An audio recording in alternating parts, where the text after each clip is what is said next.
1998-ի այս օրերին Հայաստանում նավթ ու գազ են փնտրում։ Գառնիի տարածքում հայ-ամերիկյան հետախուզական ընկերությունն արդեն օրատման աշխատանքներ է սկսել։ Արդեն փորվել է 1235 մետր, պետք է փորվի ևս 1.5 կիլոմետր, որից հետո պարզ կլինի շարունակելն իմաստ ունի թե ոչ։ Նավթ որոնողներն այստեղ վատ չեն ապրում, ևս երկու կետ կհորատվի Արմավիրի մարզում։ 1999-ի այս օրերին հռակում կրքերը բուռն են, տեղի է ունենում ատենապետի փոփոխություն, նախորդը կուսակցության աշխատանքները ղեկավարում էր հեռախոսով, կարծիք կա, որ խմորումների հիմքում Ազգ թերթի գլխավոր խմբագիրն է։ Սա թվով 5-րդ պառակտումն է այդ կուսակցությունում եւ միշտ հեռացողները մեղադրել են Ավետիքյանին, այսինքն ուշ են հասկացել, բարեբախտաբար մենք ավելի շուտ ճանաչեցինք այդ մարդուն եւ որոշեցինք հետը գործ չունենալ։ Խմբագիր Հակոբ Ավետիքյանը զարմացած է, ինչ է եղել, ովքեր են պառակտվում։ Սա պառակտում չէ, մեծամասնությունը չի պառակտում։ Ինչ որ մի փոքրամասնություն կարող է ինչ որ հարցեր ունենալ եւ դժգոհություն ունենալ։ Դա եթե կոչենք պառակտում, դա կնշանակի ուզում եմ որ այդպես լինի։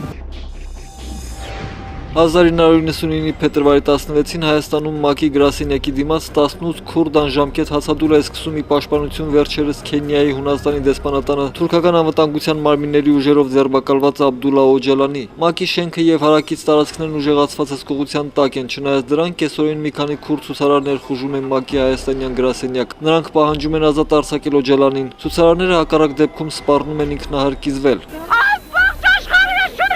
Ցուցարարները տեղեկացնում են, որ ՄԱԿ-ի գրասենյակներ խուժացնելն իրենց վրա բենզին են լցրել եւ ներս չթողնելու դեպքում պատրաստ էին կրակի տալ իրենց։ Ցուցարարները շենք թողնում են գրասենյակի ժպտադեմ ղեկավար Կատիցա Չեքալովիչի շենքից դուրս գալուց հետո, իրենց հետ դուրս բերելով որոշ աշխատակիցների բոլորովին անվնաս։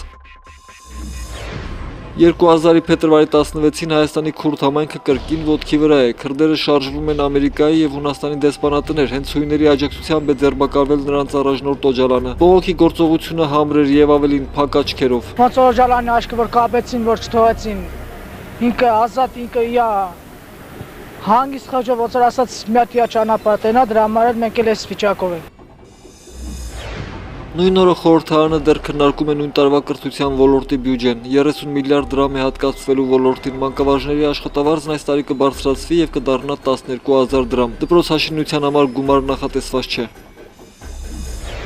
2002-ի փետրվարի 16-ին Հայաստանի գլխավոր վիճակագիր Ստեփան Մնասականյանը հրապարակում է անցյալ տարի անցկացված մարդահամարի տվյալները։ Տեղեկություններ են հավաքագրվել 3.458.303 մարդու վերաբերյալ։ Սակայն ամփոփաթերթերի տվյալներից պարզվել է, որ արկա են եղել, այսինքն Հայաստանի Հանրապետությունում արկա է եղել հոկտեմբերի 9-ի լույս 10-ի գիշերը, ուր է ցուցանիշը։ 3.22768 մարդ,